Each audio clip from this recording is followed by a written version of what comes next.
Hello student. आज हम start करने वाले हैं क्लास 11 फिजिक्स में chapter number second unit and measurement. Okay, तो यहाँ पर जो यूनिट और मेजरमेंट में सबसे पहले जो हम बात करते हैं फिजिकल क्वांटिटीज। ओके, तो फिजिकल क्वांटिटी जो क्या होगी है ना, उससे पहले जो कुछ हम जनरल बातें करें। ठीक है, कि यहाँ पर जो हमने अगर हम पूरे यूनिवर्स को, ठीक है, अगर साइंस के पॉइंट ऑफ व्यू से देखें तो यूनिवर्स में हमें दो ही चीजें दिखाई देगी, जो मैटर, ठीक है, और एनर्जी, है ना। और मैटर और एनर्जी एक दूसरे से इंटर रिलेटेड भी होते हैं। ठीक है, ये हम सब डिस्कस करेंगे आगे। तो अब यहाँ पर जो, ठीक है, हम मैटर की बात करें यहाँ, जैसे हमारे पास जो नेचर में, ठीक है, बहुत सारी चीजें हमको देखने को मिलती हैं। कुछ आर्टिफिशियल होगी, कुछ नेचुरल होगी। ठीक है, नेचुरल मतलब जैसे हम एक माउंटेन की बात करें, है ना, माउंटेन है, पहाड़ है, ठीक है, इस तरह से, है ना। तो यहाँ पर जो हम इस माउंटेन को अगर ऑब्जर्व करें, देखें जो यहाँ पर कि ये जो मैटर है, मतलब माउंटेन मटेरियल से ही मिलकर बना है, मैटर ही है। तो ये मैटर मटेरियल जो है ना, कैसे क्या हुआ है, ठीक है, इस ये जो मटेरियल है इस डायरेक्शन में भी फैला हुआ है, स्प्रेडेड है इधर भी, है ना। और फिर यहाँ पर जो यही मटेरियल इस डायरेक्शन में भी फैला हुआ है, मतलब यूनिवर्स में जो हमको मटेरियल मिला हुआ है वो, ठीक है ना, किसी न किसी शेप में होगा, उसके पास जो किसी न किसी तरह की डायमेंशंस होगी। ठीक है, जैसे एग्जांपल के लिए जो ये जो हमारा माउंटेन है इस डायरेक्शन में उस ऊपर की ओर बढ़ता जा रहा है, जैसे हमारे पास कुछ माउंटेन ऐसे भी होंगे, छोटे भी होंगे जो, ठीक है। तो हम क्या देख रहे हैं जो इनमें, है ना, कुछ ना कुछ हमको डिफरेंस दिख रहा है, ये भी मटेरियल ही है, ठीक है, एक छोटा माउंटेन है, लेकिन इसमें कम मटेरियल है, इसमें ज्यादा मटेरियल है। अमाउंट ऑफ सब्सटेंस या अमाउंट ऑफ मटेरियल जो मैटर इसमें कैसा है ना, ज्यादा है, इसमें कम है। अगर हम इसकी दूसरी प्रॉपर्टी पे बात करें तो इसकी हमको जो, जिसको हम हाइट नाम देते हैं, है ना, ठीक है, हाइट बोलते हैं, लेंथ बोलते हैं, ठीक है ना। इसकी ऊंचाई अगर हम देखें, इसकी ऊंचाई देखें तो डिफरेंस है। तो यहाँ पर जो साइंटिफिकली जो इनको ऑब्जर्व किया गया नेचर में, और इन चीजों का जो इन कैरेक्टरिस्टिक्स का, है ना, इन विशेषताओं का, प्रॉपर्टीज को नाम देते गए हम। ठीक है, जैसे ये ज्यादा ऊपर तक फैला हुआ है तो हमने इसको नाम दे दिया जो हाइट, ठीक है, और या इसको हम उसकी लेंथ भी कह सकते हैं, ठीक है। ये है ना, इस और फैला हुआ है माउंटेन, इसे हमने नाम दे दिया जो उसकी विड्थ, ठीक है। इसको देखें, है ना, इसमें क्वांटिटी ऑफ मटेरियल कैसी है, ज्यादा है, मतलब क्वांटिटी ऑफ मटेरियल को हमने नाम दे दिया मास, ठीक है, क्वांटिटी ऑफ मटेरियल को हमने नाम दे दिया मास। तो इस तरह से जो नेचर में, ठीक है, हमारे यूनिवर्स को, जो नेचर को ऑब्जर्व करते हैं हम गए साइंटिफिक साइंटिस्ट, और उसमें उनको जो, है ना, नई कैरेक्टरिस्टिक्स मिलते गई, उन कैरेक्टरिस्टिक्स को वो नाम देते गए। जैसे किसी कैरेक्टरिस्टिक्स को मास नाम दे दिया, भाई अमाउंट ऑफ सब्सटेंस, उसको नाम दे दिया उन्होंने मास, ठीक है ना। ये कितनी दूरी तक फैला हुआ है, उस फैले हुए दूरी को नाम दे दिया लेंथ, ठीक है, या विद नाम दे दिया, मतलब है दोनों लेंथ के ही टाइप जो, ठीक है ना। तो इस तरह से जो हम यहाँ पर क्या देखते हैं कि हमारा जो यूनिवर्स है उसमें जो मटेरियल और एनर्जी हमको मिलेगी, ठीक है, इनमें कुछ ना कुछ कैरेक्टरिस्टिक्स होगी, ठीक है। कैरेक्टरिस्टिक्स ऑफ नेचर की हम बात कर रहे हैं, जो कैरेक्टरिस्टिक्स ऑफ नेचर, ठीक है। और यहाँ जो है ना, लिख भी देते हैं हम इसको, कैरेक्टरिस्टिक्स, ठीक है, ऑफ नेचर, ठीक है। अब यहाँ पर जो हम किसी भी ऑब्जेक्ट की बात कर रहे हैं, हमने तो एक नेचुरल थिंग की बात की, अगर आप कोई आर्टिफिशियल ऑब्जेक्ट ले लेते, ठीक है ना, तो उस पर भी हम ये सारी डिस्कशन कर सकते थे, ठीक है। तो यहाँ पर जो हमने क्या देखा कि नेचर में जो जो हमारे पास हमको मटेरियल मिलेगा, या जो भी चीजें हमको आसपास दिखाई देगी, उनमें कुछ ना कुछ कैरेक्टरिस्टिक्स होगी, मतलब किसकी ऊंचाई ज्यादा होगी, किसी की ऊंचाई कम होगी, किसी में टेम्परेचर कम होगा, ये सारी बातें जो, है ना। तो कैरेक्टरिस्टिक्स ऑफ नेचर, ठीक है, जैसे हमने लैंड की बात की, मास की बात की, जिन्हें हम मेजर कर सकते हैं, ठीक है, कैरेक्टरिस्टिक्स ऑफ नेचर, ठीक है, विच कैन बी मेजर्ड, ठीक है, उन्हें हम क्या कहते हैं, जो विच कैन बी मेजर, मतलब हम हमारे आसपास देखें जो, चलो है ना, हम ये ऐसे एग्जांपल ना ले, ठीक है, हम जिस रूम में बैठे हो जो आप, उसी को आप ऑब्जर्व कीजिए, तो आप वहां पर जो कौन कौन सी कैरेक्टरिस्टिक्स उस रूम की, उस रूम से रिलेटेड आप बता सकते हो। तो आप तो बता सकते हो उसकी लेंथ, रूम कितनी लेंथ में फैला, ऊंचाई बता सकते हो, हाइट बता सकते हो, वॉल्यूम बता सकते हो, है ना। दूसरा जो उस रूम में कितनी टेम्परेचर है, टेम्परेचर मेजर कर सकते हो, टाइम बता सकते हो, ठीक है, रूम के अंदर जो, ठीक है, आप देख रहे होगे कि फैन लगा होगा, लाइट की अरेंजमेंट होगी, तो आप वहां पर लाइट और इसके अरेंजमेंट के बेस पर जो वहां पर आप देख रहे हो कि इसमें करंट फ्लो हो रही है, तो आप इलेक्ट्रिक करंट को भी मेजर कर सकते हो। दूसरा जो टेम्परेचर, इलेक्ट्रिक करंट, है ना। अब और ऐसे सोचे जो कि अगर आप उस रूम में बैठे हुए अगर वहां के लाइट ऑफ कर देते हो, ठीक है, या विंडोज और डोर क्लोज कर देते हो, तो आप उस रूम में देखोगे कि डार्कनेस, है ना, होने लगेगी। मतलब एग्जांपल के लिए जो आपने पहले यहाँ पर पूरी तरह से उस रूम में लाइट ऑफ कर दिए, है ना, डोर ऑफ कर दिए, है ना, विंडोज ऑफ कर दी, ठीक है, क्लोज कर दी, तो वहां पर आपको डार्कनेस दिखेगी। फिर आप विंडो ओपन कर दो, थोड़ी सी ब्राइटनेस आ जाएगी, है ना, लाइट बढ़ने लगेगा। फिर आप डोर ओपन कर दो, थोड़ा सा लाइट और बढ़ जाएगा।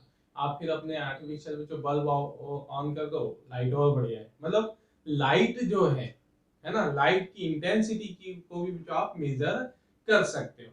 तो कितनी बातें की जो कि हम हमारे आसपास ही देख ले, हमारे पास टेबल है, चेयर है, टेबल चेयर बुक है, जो बुक का आप मास मेजर कर सकते हो।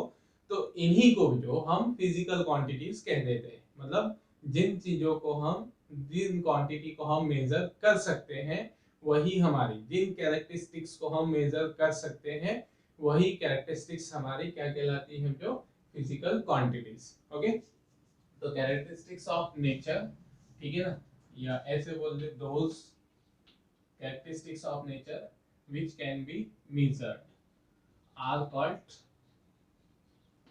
physical quantities, है ना, are called physical quantities, ठीक है।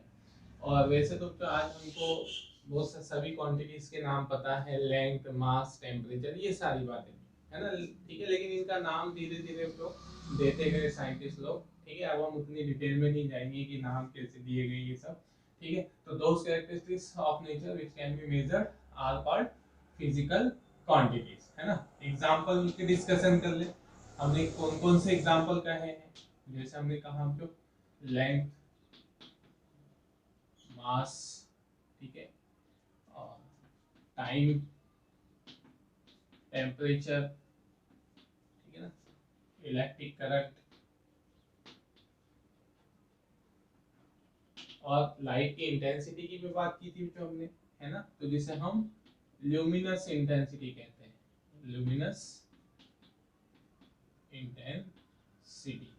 ओके, नेक्स्ट जो, ठीक है ना, ल्यूमिनस इंटेंसिटी या अमाउंट ऑफ सब्सटेंस, ठीक है, अमाउंट ऑफ सब्सटेंस, है ना। और एग्जांपल जैसे रूम का हम वॉल्यूम मेजर कर सकते हैं, ठीक है, उसका एरिया मेजर कर सकते हैं, किसी व्हीकल की स्पीड, ठीक है ना, उसके थ्रू चली गई डिस्टेंस, एक्सेलरेशन, ठीक है।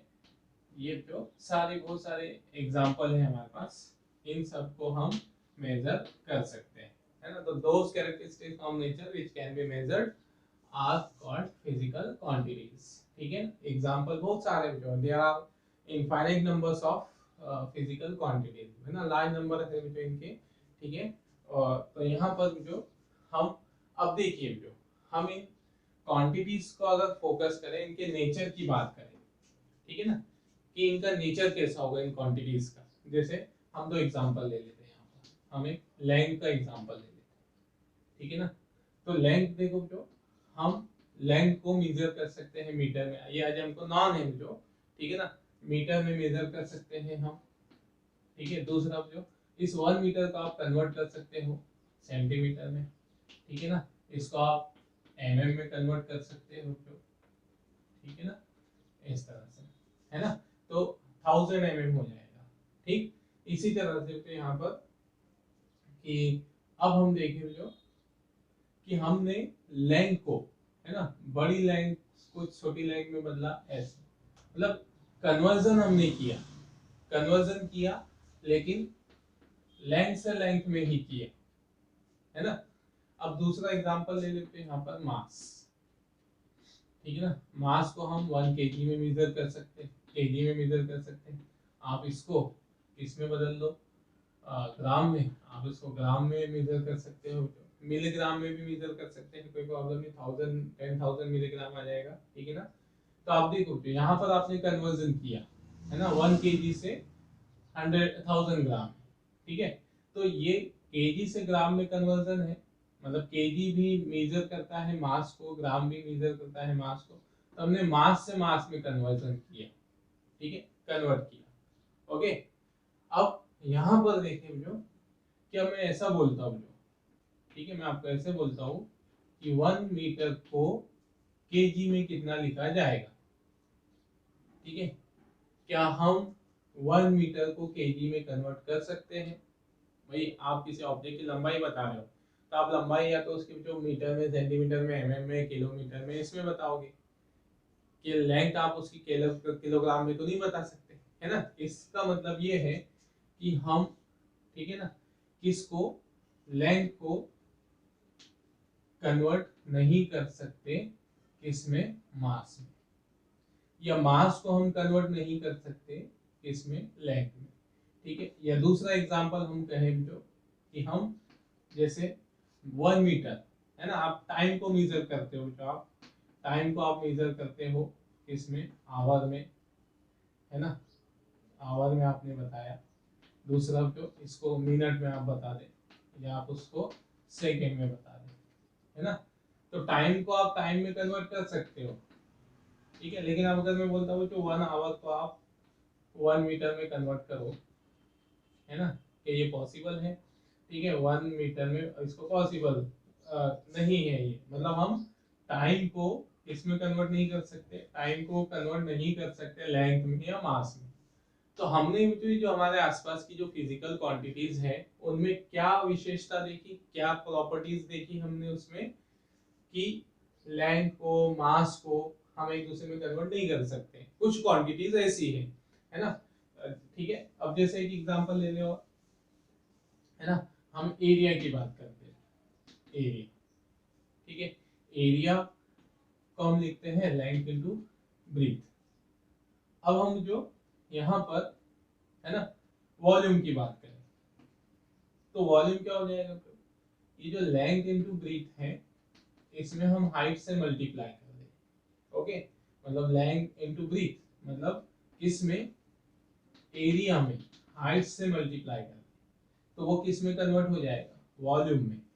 तो हमारे आसपास जो जितनी भी हमने फिजिकल क्वांटिटीज के नाम लिखे हैं, है ना, या जिनके बारे में हमने बात की है, उनकी आप कुछ प्रॉपर्टीज पे ध्यान दीजिए कि हम, ठीक है, कुछ क्वांटिटीज को एक दूसरे में कन्वर्ट नहीं कर सकते, है ना, मतलब लेंथ को मास में, मास को टाइम में, टाइम को लेंथ में, टेम्परेचर में कन्वर्ट नहीं कर सकते हैं, ठीक है। और कुछ क्वांटिटीज को जो हम यहाँ पर एक दूसरे में कन्वर्ट कर सकते हैं। तो इसी के बेस पर जो हमने यहाँ पर क्या कर दिया, क्लासिफिकेशन कर दिया, ठीक है, ठीक है, क्लासिफिकेशन ऑफ फिजिकल क्वांटिटीज, ठीक है ना, उनके प्रॉपर्टीज और नेचर के बेस पे क्लासिफिकेशन ऑफ फिजिकल क्वांटिटीज, ठीक है। तो यहाँ पर देयर आर, है ना, 2 क्लासेस ऑफ फिजिकल क्वांटिटीज, ठीक है, या 2 कैटेगरीज हम बोलते हैं तो, ठीक है। तो हमने क्या देखा तो यहाँ पर कि कुछ क्वांटिटी एक दूसरे में कन्वर्ट नहीं किए जा सकते, तो इनके कैटेगरी को हमने नाम दिया, जो कुछ क्वांटिटीज को हमने कहा फंडामेंटल क्वांटिटीज, ओके, और कुछ क्वांटिटीज को हमने नाम दे दिया जो डिराइव्ड क्वांटिटीज, ठीक है ना। अब फंडामेंटल क्वांटिटीज और डिराइव्ड क्वांटिटीज हम किसे कहते हैं, ठीक है। तो हमने यहाँ पर जो क्या बात कर दी कि लेंथ को मास में कन्वर्ट नहीं कर रहे, ठीक है, मतलब लेंथ और मास एक दूसरे पर डिपेंड नहीं कर रहे हैं। एक ऑब्जेक्ट की जो कैरेक्टरिस्टिक्स है लेंथ और मास, ठीक है, वो एक दूसरे पर डिपेंड नहीं कर रहे। मतलब जरूरी नहीं है कि मास बढ़ेगा तो फिर लेंथ भी बढ़ेगी, ठीक है, या लेंथ बढ़ेगी तो जरूरी नहीं है कि मास भी बढ़ेगा। जैसे एग्जांपल के लिए जो ये मान लो ऐसे कि हमारे पास एक रॉड है ना। अब इस रॉड की लेंथ है 1 मीटर और मास हमने बोल दिया 1 केजी, ओके। अब हमने इसमें और मटेरियल लाया है यहाँ पर और उस पर ऐसे चिपका दिया, मतलब पहली रॉड थी और ये दूसरी रॉड उस पर ऐसे चिपका दी थे ना, ठीक है। अब देखो तो मास तो इंक्रीज हो गया है ना, मास इंक्रीज हो गया होगा, क्या लेंथ इंक्रीज हुई? तो लेंथ इंक्रीज नहीं हुई, मतलब डिपेंड नहीं कर रही है यहाँ पर लेंथ और मास, ठीक है, ऐसे ओके। तो ये जो क्वांटिटीज हैं which are independent from each other और जिन्हें हम एक दूसरे में कन्वर्ट नहीं कर सकते and can not be converted into each other, these quantities are called fundamental quantities, है ना। तो फर्स्ट जो हम बात करते हैं यहाँ पर किसकी, फंडामेंटल क्वांटिटीज, है ना, मतलब डिफाइन कर दिया, अब उनको समझ तो चुके हैं उनके बारे में कि किन्हें हम फंडामेंटल कहेंगे, है ना। फंडामेंटल, ठीक है, तो क्या होगी फंडामेंटल? फंडामेंटल क्वांटिटीज, है ना, ये डेरिवेटिव्स का मतलब जो आप आगे लिख देना फंडामेंटल क्वांटिटीज, ठीक है। एग्जांपल के लिए, है ना, इनके एग्जांपल भी लिख दे, ठीक है। तो there are only 7 fundamental quantities, ठीक है ना। नाम ध्यान में रखिए कि कितनी फंडामेंटल क्वांटिटीज है, there are only 7 fundamental quantities, है ना। यहाँ पर definition which हमने लिख दी, those physical quantities are independent from each other and cannot be converted into each other are called fundamental quantities। और नेचर में भी तो अगर हम ऐसी क्वांटिटी देखें तो वो 7 क्वांटिटीज होगी, ये 7 क्वांटिटीज जो हमने लिखी है, ठीक है ना।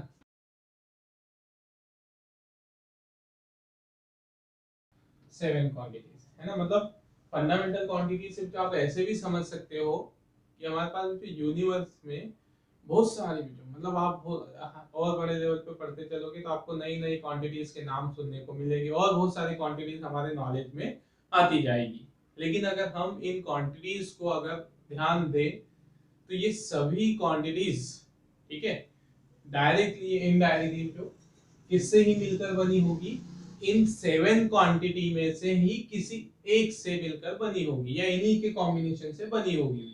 जैसे एग्जांपल के लिए, है ना, हम डेंसिटी की बात कर लें या एरिया की बात कर लें, है ना, एरिया की बात कर लें तो एरिया जो किससे मिलकर बना, लेंथ इनटू ब्रीथ। मतलब इस रूम में जो इस बोर्ड की लेंथ को मेजर किया, ब्रीथ को मेजर किया, तो ब्रीथ भी तो क्या ही है बेटा, एक तरह की लेंथ ही तो है। इधर वाली लेंथ को मेजर किया, इधर वाली लेंथ को मेजर किया, हमको एरिया मिल गया, जो दोनों का मल्टीप्लाई किया तो इसका मतलब तो एरिया भी किससे मिलके बना है, डायरेक्टली और इनडायरेक्टली भी तो किस, है ना, लेंथ पर ही डिपेंड कर रहा है, दोनों ही लेंथ है वो, ओके ना, ठीक है। दूसरा जो वॉल्यूम, वॉल्यूम भी लेंथ ब्रीथ हाइट, तो लेंथ भी लेंथ तो लेंथ ही है, ब्रीथ भी एक तरह की लंबाई ही है, हाइट भी एक तरह की लंबाई ही है, ये किससे मिलकर बना है, लेंथ, है ना। डेंसिटी पर ध्यान दें हम, डेंसिटी, डेंसिटी का फॉर्मूला होता है मास अपॉन वॉल्यूम, तो ये किससे मिलके बना है, मास, है ना, और वॉल्यूम किस पर डिपेंड करता है, लेंथ पर, तो ये किससे मिलकर बनी है। आप जितनी भी क्वांटिटीज देखोगे इन 7 क्वांटिटीज को छोड़कर आप जितनी भी क्वांटिटीज जो आगे पढ़ते चलोगे, है ना, तो आप ये पाओगे कि वो सभी क्वांटिटीज इनडायरेक्टली डायरेक्टली देखने पर इन 7 क्वांटिटी से ही मिलकर बनी होगी, इसी के लिए हम इनको फंडामेंटल बोलते हैं, है ना, बेसिक इन्हीं को बोलते हैं। मतलब जो भी क्वांटिटीज होगी वो इन्हीं से मिलकर बनी होगी, तो ये सभी क्वांटिटीज की फंडामेंटल है, ठीक है, सभी का बेस है, जो आधार है, इसलिए हम इन्हें फंडामेंटल क्वांटिटीज भी नाम देते हैं। मतलब फंडामेंटल नाम देने का रीजन यही है कि दूसरी क्वांटिटीज इन्हीं से मिलकर बनी होगी, ठीक है ना। ओके, फिर ये होगी हमारे पास फंडामेंटल क्वांटिटीज। फिर नेक्स्ट आएगा जो है ना, अगला है ड्राइव्ड क्वांटिटीज। ड्राइव्ड क्वांटिटीज, तो ड्राइव्ड क्वांटिटीज क्या हो जाएगी जो है ना, तो ड्राइव्ड मतलब जो ड्राइव्ड का मतलब होता है निकली हुई, है ना, उससे प्रोड्यूस हुई, उससे उत्पन्न हुई, ठीक है। तो जो quantities, the quantities which are, ठीक है, प्रोड्यूस या विच आर, ठीक है ना, derived from the fundamental quantity, मतलब जो फंडामेंटल क्वांटिटी से मिलकर बनी होगी, ठीक है, उन्हें हम क्या कहेंगे, है ना, या which depends on fundamental quantities, okay, these are called derived quantities, okay। तो हम इसकी डेफिनेशन कई तरह से लिख सकते हैं, तो quantities which depends, जैसे एरिया, वॉल्यूम, डेंसिटी, हमने जो एग्जांपल देखे वो किस पर डिपेंड कर रही थी, फंडामेंटल क्वांटिटीज पे, तो which depends on fundamental quantities are called derived quantities, है ना, ठीक है, derived quantities, है ना। जैसे अभी हमने एग्जाम क्या लिखा हमने, those physical quantity which depends on fundamental quantities and can be converted into each other, ठीक है, ये ऐसे लिख सकते हो, which are dependent on each other and can be converted into each other, उसी का अपोजिट डेफिनेशन आप बता सकते हो, है ना, आर कॉल्ड derived quantities, ठीक है ना। तो एग्जांपल के लिए तो यहाँ पर, है ना, अभी हमने जो लिखे थे वही कॉमन एग्जांपल लिख दो, एरिया, ठीक है, वॉल्यूम, मतलब एरिया को हम वॉल्यूम में, वॉल्यूम को एरिया में, ठीक है, इसमें कन्वर्ट कर सकते हैं, डेंसिटी, ठीक है, और स्पीड, ठीक है ना, डिस्प्लेसमेंट, डिस्प्लेसमेंट बोल दे, फिर डिस्टेंस बोल दे, एटसेट्रा, ठीक है ना। बहुत सारी क्वांटिटीज है, जो there are infinite number of derive quantities, है ना, इसके इनफाइनाइट एग्जांपल है, जो बहुत सारे हैं, ठीक है ना, असंख्य हमारे पास क्वांटिटीज होती है, ठीक है। तो ये रहा जो introduction of physical quantities, the quantities which can be measured are called physical quantities, ठीक है ना, और उसकी टाइप्स, क्लासिफिकेशन, है ना। तो इतना नोट कीजिए, फिर हम आगे देखते हैं।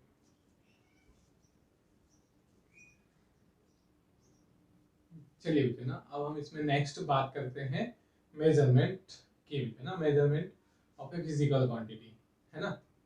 तो सबसे पहले तो जो हम मेजरमेंट को ही समझे कि मेजरमेंट का मतलब क्या होता है, ठीक है। एक्चुअली में जो मेजरमेंट हमको सबको समझता है कि मेजरमेंट हम किसको कहेंगे, ठीक है ना। हम हमारी डेली लाइफ में जो मेजरमेंट करते भी है, ठीक है, मेजर करते भी है किसी न किसी चीज को, ठीक है, लेकिन फिर भी हम उसको यहाँ डिफाइन करने के तरीके से सीखना चाह रहे हैं, समझना चाह रहे हैं, तो ठीक है, डेफिनेशन देने को हम समझ रहे हैं यहाँ पर, ठीक है। देखिए ऐसे कि, है ना, जैसे जो आप क्या करते हो, है ना, डेली में जो आप, ठीक है, मैथमेटिक्स पढ़ते हो, मैथमेटिक्स में जो आपको सर्कल ड्रॉ करना है, तो सर्कल ड्रॉ करने के लिए आप उसकी रेडियस मेजर करके लेते हो 2 सेंटीमीटर ऐसे। तो एक्चुअल में ये आपने एक लाइन ली 2 सेंटीमीटर वाली, है ना, ये आपने क्या ही तो किया, जो मेजर करके ही तो लिया है ना। तो हमको मेजरमेंट समझ रहा है हमको, ठीक है। हम ऑब्जेक्ट के वेट को मेजर करते हैं, शॉप पर जाते हैं, वहां सामान वेट लेकर खरीदते हैं, तो वो भी एक मेजरमेंट है, लेकिन हम डिफाइन करना चाह रहे हैं अब कि मेजरमेंट को हम डिफाइन कैसे करेंगे।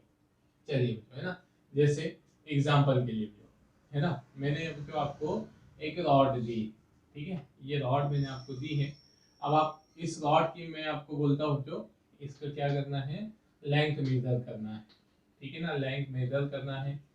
तो आप क्या करोगे, एक रॉड दिया, एक लाइन आपको मैंने दे दी, तो मैंने आपको बोला तो इसकी लेंथ मेजर करो, तो आप क्या करोगे, आपके पास टेप है ना, या आपके पास मीटर टेप है, मीटर स्केल है ना, ये जो आप डेली लाइफ में जो स्केल यूज करते हो उसे हम मीटर स्केल कहते हैं, है ना, वो मीटर स्केल का एक पार्ट है, ठीक है। तो जैसे आप क्या करोगे, ये आप अपनी स्केल लोगे, तो है ना, मैं स्केल बना के समझा रहा हूँ कैसे, ठीक है। स्केल को हम पहले देख ले, ऐसे आपकी स्केल ये है, ओके। अब यहाँ पर जो पहले हम स्केल पर बात कर लेते हैं कि स्केल क्या है, इसको हम क्या कहेंगे, बोलने के लिए तो हम स्केल बोलते हैं, एक्चुअल में जो स्केल भी तो, ठीक है ना, बोलने के लिए हम इसे डेली लाइफ में स्केल बोलते हैं, है ना, पूरा नाम उसका मीटर स्केल होता है, ठीक है, मीटर स्केल, ओके, मतलब मीटर स्केल का एक पार्ट है इसलिए। अब देखो यहाँ पर कि स्केल का अगर हम इस पर ध्यान दें, इस पे फोकस करें कि स्केल क्या है, तो स्केल में तो एक लेंथ ही तो है ना, क्या है ये, एक लेंथ ही है, ओके, मतलब हमारी स्केल जो 15 सेंटीमीटर की है तो 15 सेंटीमीटर लेंथ है वो, ओके। अब लेंथ तो है, लेकिन कैसी लेंथ है जिसका हमें कंप्लीट नॉलेज है। कंप्लीट नॉलेज मतलब हमको हर पार्ट के बारे में पता है यहाँ पर कि यहाँ से यहाँ तक 1 सेंटीमीटर, ये 1 mm, ऐसा तो लेंथ है, ठीक है, एक तरह की लेंथ है, ठीक है, या ऐसे बोल देते हो एक तरह की क्या ही है, फिजिकल क्वांटिटी ही है, लेंथ मतलब फिजिकल क्वांटिटी ही है, ठीक है, लेकिन किस तरह की लेंथ तो है, किस तरह की, वेल नॉन है, ठीक है ना, कैसी है, वेल नॉन, है ना, वेल नॉन, और स्टैंडर्ड है। स्टैंडर्ड मतलब कि इस लेंथ को सभी तरफ माना जाता है ना, मतलब ऐसा नहीं कि हम ही केवल इसको 1 सेंट, जैसे हमने स्केल ली तो ये 1 सेंटीमीटर है, तो इसका मतलब ये नहीं बच्चों कि हम ही 1 सेंटीमीटर कंसीडर करते हैं। आप दुनिया के कोई भी कोने में चले जाओ, वो इतनी स्केल पे इतनी बड़ी लंबाई को 1 सेंटीमीटर ही मानेगा, मतलब कैसी है, स्टैंडर्ड है, ठीक है ना, स्टैंडर्ड, ओके। तो हमने किसकी डिस्कशन की अभी, किसके बारे में कहा, स्केल के बारे में, क्या स्केल क्या ही है, एक तरह की लेंथ ही है, ओके, और वेल नॉन है, स्टैंडर्ड है, ये स्केल की बात की जो, या आप मास मेजर करने के लिए, वेट यूज करते हो, मतलब है ना, छोटे छोटे से बार पीस यूज करते हो जो, ठीक है, वो भी क्या ही है आपको वेल नॉन मास, ओके ना। चलिए अब यहाँ जो हम बात करते हैं, ये तो होगी स्केल की बात। अब देखो मेजरमेंट हमको समझना है, एक्चुअल में भी तो मैं डेफिनेशन देके 2 मिनट में खत्म कर दूंगा पर उसको टॉपिक को, लेकिन हम थोड़ा सा फील करते हुए चले कि रियल में हम क्या कर रहे हैं। अब आप क्या करोगे, मैंने आपको कहा जो ये रॉड है, ये लाइन है ना, लाइन बोल देते हैं, आपको इसकी लेंथ मापनी है, मेजर करनी है। आप क्या करोगे, आप इस लाइन के पॉइंट ए को, है ना, स्केल के पॉइंट 0 पर रखोगे, ठीक है, और इसका जो पॉइंट बी है जहां जाकर खत्म होगा, ओके, आप उस पॉइंट की लेंथ को ही आप लाइन की लेंथ बोल दोगे, मतलब स्केल के किस पॉइंट पे जाके खत्म हो रहा है ये 1.1 पर, तो आप लाइन की लंबाई भी कितनी ही बोल दोगे, 1.1 सेंटीमीटर, यही कहोगे ना। तो आप बोलोगे कि हमने इसकी मेजरमेंट कर ली, यही है, ठीक है, मेजरमेंट आप इसी को कहोगे कि आपने लाइन ली, उसको स्केल के 0 पे रखा एक एंड, और दूसरा एंड जहां खत्म हुआ आपने उसको उसकी लंबाई बोल दी, और आप मेरे को बोलोगे कि हमको बोलोगे कि सर हमने इसकी मेजरमेंट कर ली। तो रियल में बेटा आपने वहां किया क्या, आपने क्या किया वहां पर वो देखो, आपने इस लाइन की लेंथ को कंपेयर किया किससे, स्केल पर बनी हुई लेंथ से, है ना, आपने क्या किया बच्चों, इस लाइन की लंबाई को, लेंथ को कंपेयर किया स्केल पर बनी हुई लेंथ से, मतलब आपने यहाँ कंपैरिजन किया, है ना, क्या किया, कंपैरिजन, ठीक है। तो ये जो कंपैरिजन है, प्रोसेस ऑफ कंपैरिजन, ये कंपैरिजन, इसी को तो हम बोल देते हैं मेजरमेंट। मतलब मेजरमेंट क्या है, कंपैरिजन है ना, प्रोसेस ऑफ कंपैरिजन, किसका किससे कंपैरिजन, तो लेंथ आप क्या मेजर कर रहे थे, लाइन की लेंथ, है ना, इसको मेजर करना था, तो ये क्या है, फिजिकल क्वांटिटी, मतलब आपने एक फिजिकल क्वांटिटी का कंपैरिजन किया किससे, स्केल पर बनी हुई लंबाई से, मतलब स्केल पर जो लंबाई है वो भी हमारी क्या ही है, फिजिकल क्वांटिटीज, लेकिन ये फिजिकल क्वांटिटीज की क्या प्रॉपर्टी है, क्या विशेषता है कि ये वेल नॉन स्टैंडर्ड है। तो अब आप देखो जो हमने किया क्या, हमने लाइन की लंबाई, पहले तो जनरल बात कर ले जो हमने किया, हमने लाइन की लंबाई को स्केल पर बनी लंबाई से कंपेयर किया। क्या किया? लाइन की लंबाई को स्केल पर बनी लंबाई से कंपेयर किया। अब लंबाई लेंथ ना बोले, है ना, हम फिजिकल क्वांटिटीज बोले, तो हमने एक फिजिकल क्वांटिटी को, ठीक है, well non standard physical quantity, और कैसी? सेम टाइप की, मतलब ऊपर वाली भी जो लेंथ थी ये भी लेंथ ही है, ऐसा थोड़ी कि हम इसकी मास से भी कंपैरिजन कर लेंगे, मतलब सेम काइंड की होनी चाहिए, ठीक है। तो इसी को अब जो आप डेफिनेशन बना दोगे, आपने एक फिजिकल क्वांटिटी का दूसरी well non standard same kind की फिजिकल क्वांटिटी से कंपैरिजन किया, इसी कंपैरिजन को हमने क्या बोल दिया? मेजरमेंट, है ना। तो मेजरमेंट क्या होगी? द कंपैरिजन, है ना, वही हम उसकी डेफिनेशन बना देंगे। मतलब हमको समझ जरूर रहा था जो कि मेजरमेंट क्या है, हमारे दिमाग में उसकी इमेज जरूर बन गई थी कि हम लंबाई को मापने को मेजरमेंट कहेंगे, मास को मापने को हम, है ना, ये हम समझ रहे थे हमारे माइंड में, लेकिन डिफाइन करने के लिए हमको, है ना, समझ नहीं आ रहा था कैसे डिफाइन करेंगे। तो फिर हमने उसकी डेफिनेशन समझी। अभी डेफिनेशन कैसे, मतलब क्या मतलब है उसका मेजरमेंट का? तो कंपेयर, मेजरमेंट का मतलब क्या होगा? द कंपैरिजन ऑफ ए, ठीक है, फिजिकल क्वांटिटी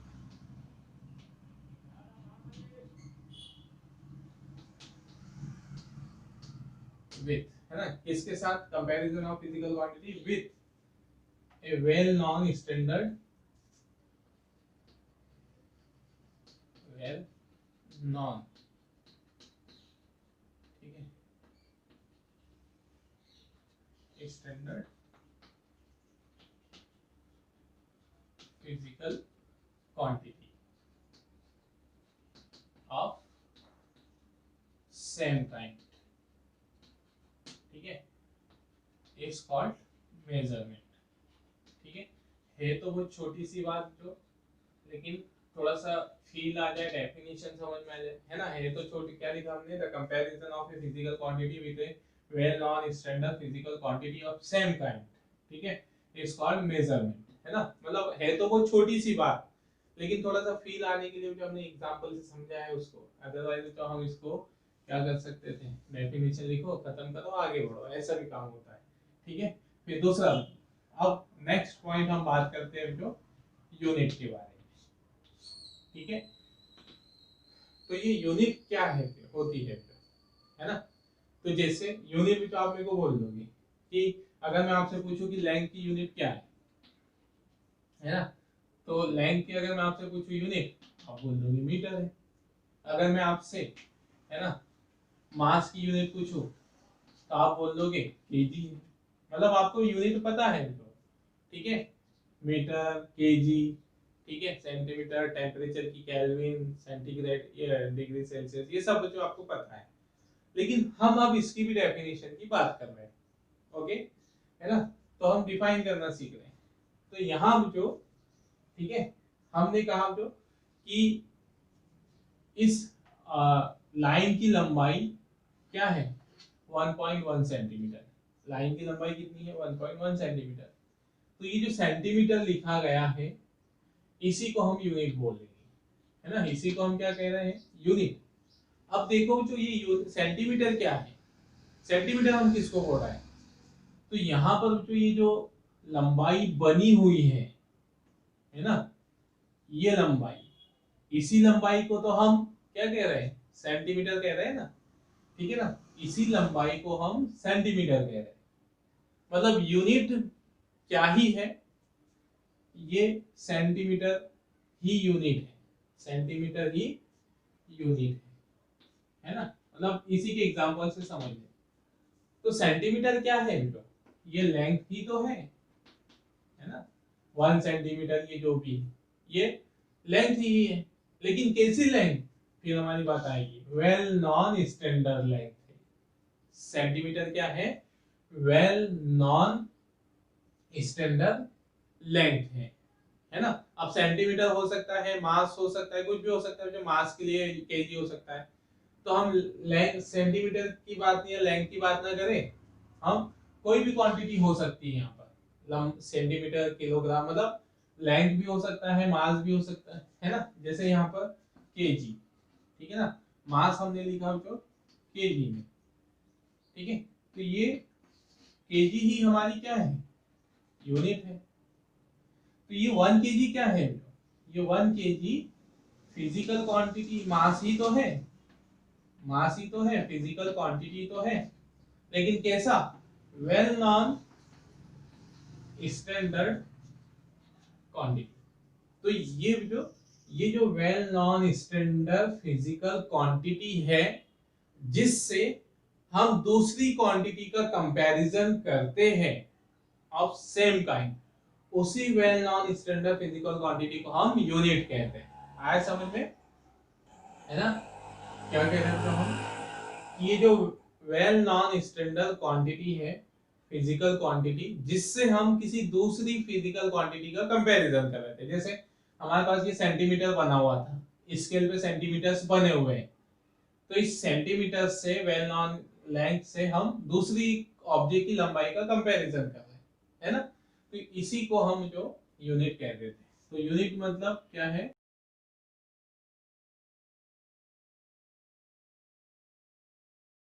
यूनिट कहते हैं। ओके, तो ये होगी जो बात हमारे पास यूनिट की, ठीक है ना। यूनिट क्या है और मेजरमेंट क्या है, मतलब ये बातें जो हमको पता है, लेकिन डेफिनेशन कैसे बनानी थी वो हमने आज समझी है। वैसे आप इनसे वैसे इंट्रोड्यूस होंगे, यूनिट किसको बोलते हैं, मेजरमेंट, ये सारी बातें हमारे दिमाग में, है ना, समझी हुई है, इनकी इमेज हमारे दिमाग में बनी है। लेकिन डेफिनेशंस की बात आ रही थी कि कैसे डिफाइन करेंगे, ठीक है, अगर हम इन्हें डिफाइन करना चाह रहे हैं, है ना। तो ये हो गया जो मेजरमेंट, यूनिट। ओके, नेक्स्ट जो अगला पॉइंट रहेगा हमारे पास, ठीक है, ये एक्सप्रेशन, या ऐसे लिखें, अगला point representation of A physical quantity, ठीक है। नेक्स्ट हेडिंग, मतलब अब हमको यहाँ पर किसी फिजिकल क्वांटिटी को रिप्रेजेंट करना है। छोटी छोटी सी बातें हैं, तो सीखते चल रहे हैं, बेसिक है, ठीक है ना। तो हम कैसे रिप्रेजेंट करेंगे, है ना, हम एक फिजिकल क्वांटिटी को रिप्रेजेंट करने के लिए क्या क्या चीजें चाहिए होगी, ठीक है। तो हमें दो चीजें चाहिए होगी जो, ठीक है, पहले हम लिख देते हैं फिर समझते हैं उसको, है ना।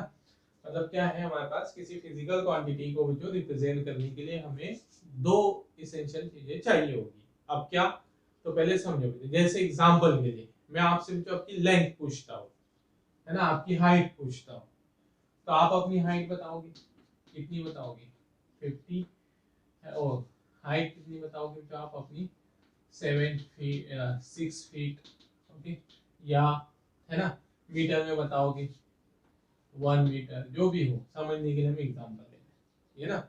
या मैं आपसे पूछता हूँ जो कि आप अपनी क्या बताइए, वेट बताइए, तो आप अपना वेट बताओगे 50 kg, है ना। मतलब वेट बताने हैं, आपने बताया 50 kg, लेंथ बताना है, हाइट बताना है, आपने बताई अपनी 1 मीटर, 2 मीटर, जो भी हो जो, ठीक है। अब समझिए जो, अगर मैं आपसे पूछता हूँ जो, तो आपको इससे समझ में आ जाएगा, मतलब हमने कहा वेट बताओ, तो आपने बोल दिया 50 kg, इससे हमको पूरी बात क्लियर हो गई, है ना, कि वेट केजी में है और 50 है। ओके, अब अगर मान लो जो कि मैं आपसे वेट पूछता और आप मेरे को सिर्फ इतना बोलते, है ना, 50, तो इससे क्या होगा था, क्या इससे हमारा कोई मतलब निकलता, 50 क्या, ये इनकम्प्लीट बात थी, है ना। 50 क्या, 50 kg, 50 ग्राम, या जो भी, तो ये एक इनकम्प्लीट बात हुई, है ना। तो हमें इससे फिजिकल क्वांटिटी को हम इस अकेले से नहीं समझ सकते, मतलब हमने सिर्फ 50 बोल दिया, तो हम उससे उसके बारे में, वेट के बारे में हमको जानकारी नहीं होगी कि भाई वेट काय में था, है ना। दूसरा जो, अगर मैंने वेट पूछा, आपने बोल दिया केजी, तो आप सिंगल केजी भी बोल देते हो, तो इससे भी हमको कुछ नहीं समझ में आएगा कि वेट केजी में कितना है यार, ठीक है। तो हमको जो कंप्लीट नॉलेज कब ही होगा, जब आप दो बातें एक साथ करोगे, दो चीजें एक साथ बताओगे।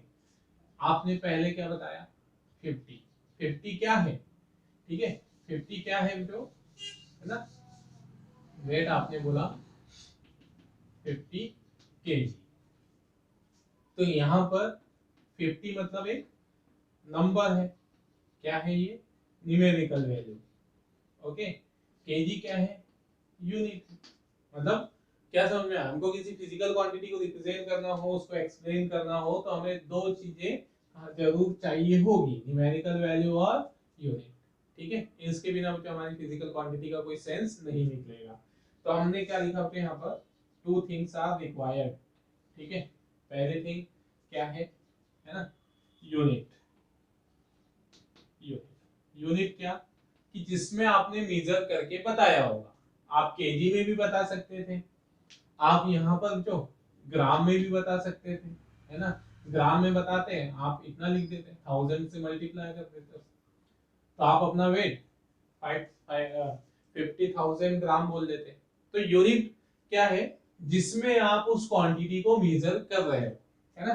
तो यूनिट मतलब दो चीजें हमें चाहिए, इन विच, ठीक है, क्वांटिटी इज मेजर, मतलब ये यूनिट की डेफिनेशन नहीं है ना, ये डेफिनेशन नहीं है, जिसमें हम मेजर कर रहे हैं वो यूनिट हमको चाहिए, इन विच क्वांटिटी इज मेजर, है ना। yes.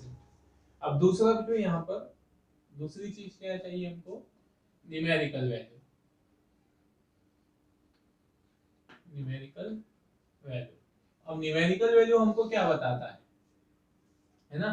तो न्यूमेरिकल वैल्यू जो, ठीक है, जैसे आपने बोला कि किसी ऑब्जेक्ट का वेट है ना 50 केजी, तो इसका मतलब क्या हुआ, उस ऑब्जेक्ट के वेट में केजी कितने बार आया है, 1 केजी कितने बार आई है, या यूनिट है ना कितने बार रिपीट हुई है। हम इसको 5 ही लिख देते, चलो 5 लिख दिया, है ना। क्या कहा जो हमने, किसी ऑब्जेक्ट का वेट 5 केजी है, तो 5 हमको यहाँ क्या बता रहा है, ये हमारा ऑब्जेक्ट है, ये ऑब्जेक्ट, इसका वेट 5 केजी, तो यहाँ 5 केजी, ये 5 हमको ये बता रहा है कि इस ऑब्जेक्ट के पूरे वेट में 1 केजी कितने बार रिपीट हुआ है, 5 बार, है ना। केजी कितने बार रिपीट हुआ है, 5 टाइम्स रिपीट हुआ है, ठीक है। तो ये जो न्यूमेरिकल वैल्यू मतलब 1 केजी मिला, फिर 1 केजी मिला, फिर 1 केजी मिला, 1 ऐसे 5 बार 1 केजी मिला, तो उसका वेट कितने बार बन गया, कितना बन गया, 5 केजी। मतलब न्यूमेरिकल वैल्यू हमको क्या बताती है, नंबर ऑफ रिपीटेशन।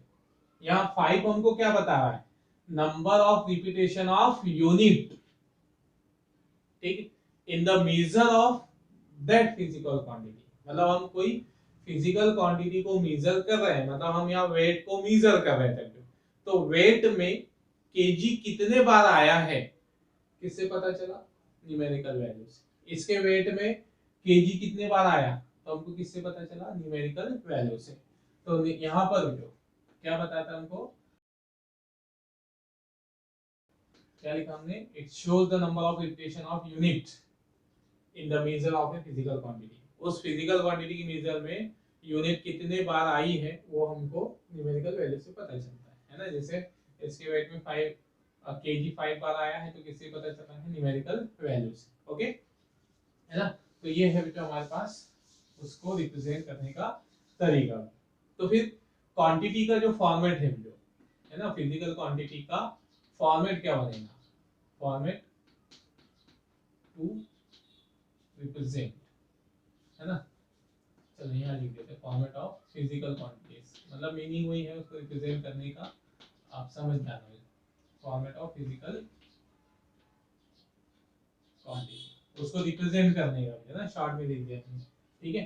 तो फिजिकल क्वांटिटी को बताने के लिए आपको क्या क्या बताना पड़ेगा यहाँ पर, फिजिकल क्वांटिटी को बताने के लिए आपको लिखना पड़ेगा पहले उसकी न्यूमेरिकल वैल्यू, है ना। फिर न्यूमेरिकल वैल्यू के बाद क्या लिखनी पड़ेगी, उसकी यूनिट, है ना। तो ये हुआ जो फॉर्मेट टू रिप्रेजेंट या to write a physical quantity. इसको सिंबल में लिख दे, Q is equal to numerical value n और यूनिट को u से बता दिया, है ना। ये हमारे पास क्या आ गई, उसकी फॉर्मेट आ गया, है ना। अब यहाँ से तो एक बात नोटिस करें, ठीक है, कि यहाँ जो ठीक है ऐसे कहें तो ये n n इट इज कि किसको रिप्रेजेंट कर रहा है, न्यूमेरिकल वैल्यू को। तो n जो है कितना आएगा, किसके बराबर होगा, तो q बाय u के, ठीक है ना। अब फिजिकल क्वांटिटी जो हमारी कैसी रहेगी, कांस्टेंट होगी, जैसे एग्जांपल के लिए, है ना, n इनवर्सली प्रोपोर्शनल है तो किससे, 1 बाय u से। मतलब क्या समझे हम, न्यूमेरिकल वैल्यू जितनी, सॉरी यूनिट जितनी छोटी, इनवर्सली प्रोपोर्शनल का रिलेशन तो मालूम है ना, ठीक है। ये इसे क्या बोलेंगे, n is inversely proportional to u। तो u मतलब यूनिट के इनवर्सली, न्यूमेरिकल वैल्यू यूनिट के इनवर्सली प्रोपोर्शनल होती है, मतलब यूनिट जितनी छोटी न्यूमेरिकल वैल्यू उतनी बड़ी। एक एग्जांपल से समझो यहाँ पर, है ना, एक एग्जांपल से समझो। जैसे हम लेंथ बता रहे हैं, किसी ऑब्जेक्ट की लेंथ बताई है, लेंथ लिखी तो 1 मीटर, ठीक है, लेंथ हमने क्या लिखी, 1 मीटर, ओके।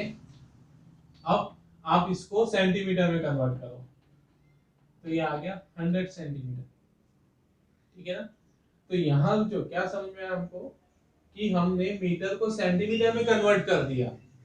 तो मीटर लेंथ की ही यूनिट है, लंबाई की ही यूनिट है, और सेंटीमीटर भी लंबाई की यूनिट है, लेकिन दोनों यूनिट में अंतर है, डिफरेंस है। क्या डिफरेंस है, कि सेंटीमीटर स्मॉल लंबाई को बताता है और मीटर, है ना, बड़ी लंबाई को बताता है। तो सेंटीमीटर जो हमारे पास स्मॉल यूनिट हो गई और मीटर बड़ी यूनिट हो गई। तो यहाँ यूनिट क्या होगी, है ना, ये ऐसे लिख भी देता हूँ, स्मॉल यूनिट ये, है ना, बिग यूनिट ऑफ लेंथ, ठीक है ना, दोनों ही लेंथ की यूनिट है, लेकिन एक स्मॉल है एक बिग है। न्यूमेरिकल वैल्यू देखो, न्यूमेरिकल वैल्यू क्या होगी यहाँ पर, बिग वैल्यू, ओके, और ये लेस वैल्यू, है ना, स्मॉल वैल्यू। मतलब अगर यूनिट बड़ी है तो न्यूमेरिकल वैल्यू छोटी, यूनिट छोटी है तो न्यूमेरिकल वैल्यू बड़ी, वही है मतलब उसका। Numerical value is inversely proportional to unit, unit छोटी तो न्यूमेरिकल वैल्यू बड़ी, यूनिट बड़ी तो न्यूमेरिकल वैल्यू छोटी, है ना। ये मतलब एक ध्यान देने वाली बात है यहाँ पर, ठीक है, ये कोई बड़ी कॉन्सेप्ट नहीं है। तो यहाँ हम जो क्यू इसी को लिख रहे हैं ना, n is equal to Q by U, ठीक है। और इस पे, इसके बेस पे जो हम लिख सकते हैं n inversely proportional to u, यहाँ लिख दिया हमने, है ना। तो यहाँ पर जो हमारे पास देखना, फिजिकल क्वांटिटी, जब क्वांटिटी को किसमें भी रिप्रेजेंट करो, मतलब आपने एक ऑब्जेक्ट की लंबाई मेजर की, ठीक है, तो आपने उसको पहले 1 मीटर में बताया, मतलब आपने यहाँ न्यूमेरिकल वैल्यू 1 ले ली, ठीक है, पहली यूनिट इसको हमने n1 बोल दिया, और ये यूनिट, पहली यूनिट इसको आपने u1 बोल दिया, ओके।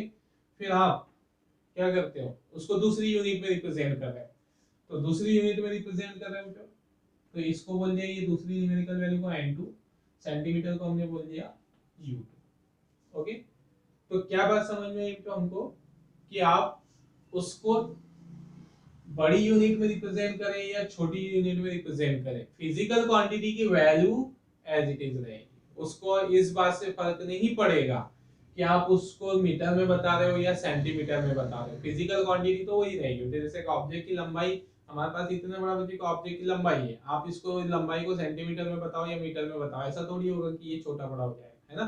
तो मीनिंग ये है कि आप किसी फिजिकल क्वांटिटी को जो यहाँ पर, है ना, किसी भी तरह से रिप्रेजेंट करो, कितनी भी यूनिट सिस्टम में यूज करो, उसकी जो वैल्यू है वो कैसी बनी रहेगी, कांस्टेंट बनी रहेगी, ठीक है। वो इस बात से, ठीक है, डिपेंड नहीं करेगा कि हमारे पास फिजिकल क्वांटिटी को कौन सी यूनिट सिस्टम में रिप्रेजेंट किया गया है ना।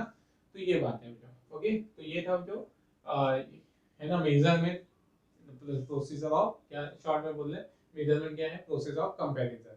ठीक है, यूनिट क्या है, जिस फिजिकल क्वांटिटी से कंपैरिजन करते हैं वो physical quantity, well not physical quantity unit है ना। चलिए तो ये हो गया। फिर हम नेक्स्ट आएगा जो टाइप्स ऑफ यूनिट और ये सब, ठीक है, उसको हम देखते हैं, इतना नोट कीजिए।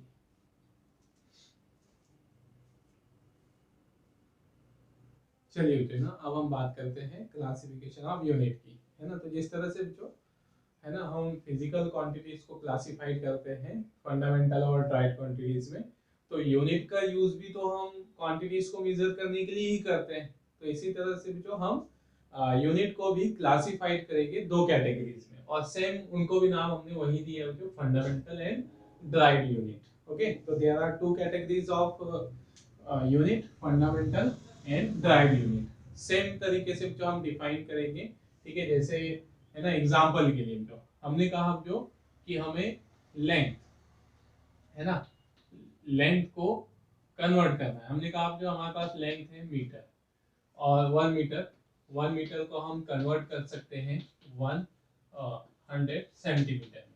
मतलब हमने यहाँ कन्वर्जन किया किसका, मीटर का सेंटीमीटर में कन्वर्जन किया, है ना। मिलीग्राम उसमें भी कर सकते हो, मिलीमीटर में, ठीक है। फिर हम किसकी बात कर ले, यूनिट ऑफ मास, है ना। पहले हमने यूनिट ऑफ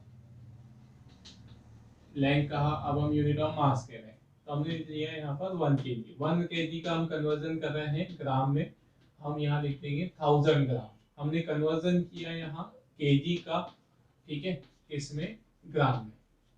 तो ये कन्वर्जन पॉसिबल है जो मीटर से सेंटीमीटर, मिलीमीटर, है ना, मिलीमीटर में भी हम कन्वर्ट कर सकते हैं।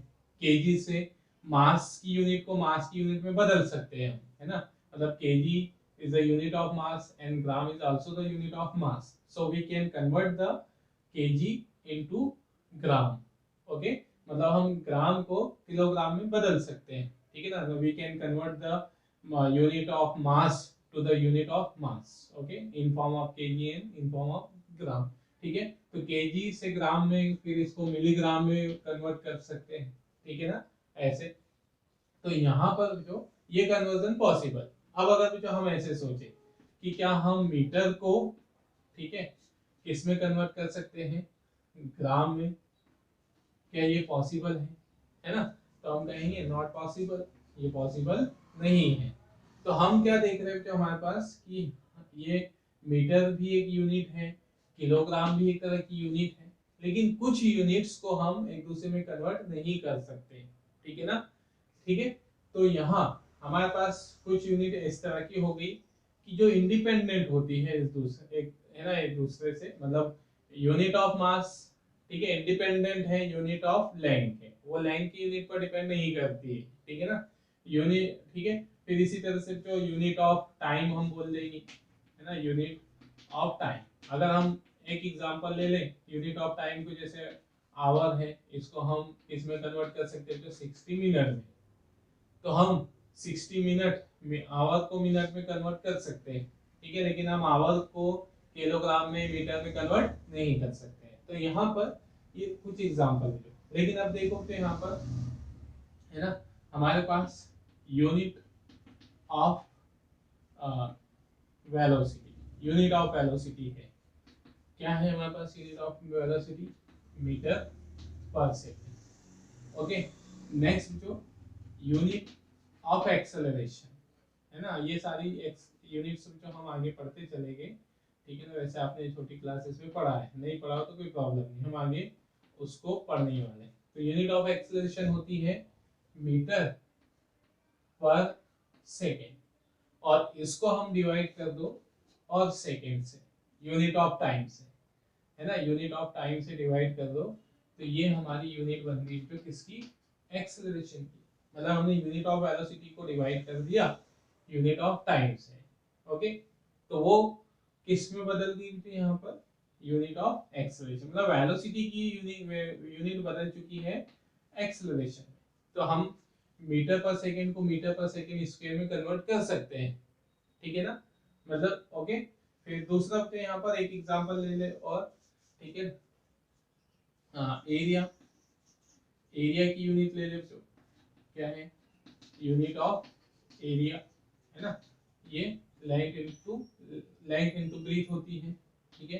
तो यूनिट निकालना है हमको यहाँ पर, तो यूनिट क्या हो जाएगी, लेंथ की यूनिट, ब्रीथ की यूनिट, मतलब ये एल स्क्वायर, है ना, क्या हो जाएगा, सॉरी मीटर स्क्वायर, है ना, ये यूनिट है उसकी मीटर की। ओके, अब हम यूनिट ऑफ वॉल्यूम निकालना चाहते हैं, तो unit of volume metre square, ठीक है। यूनिट ऑफ वॉल्यूम देख लो पहले इंडिविजुअली, क्या है, लेंथ, ब्रीथ, हाइट, ये फॉर्मूला है। तो इसके बेस पर उसकी यूनिट क्या बन गई, मीटर क्यूब, मीटर क्यूब।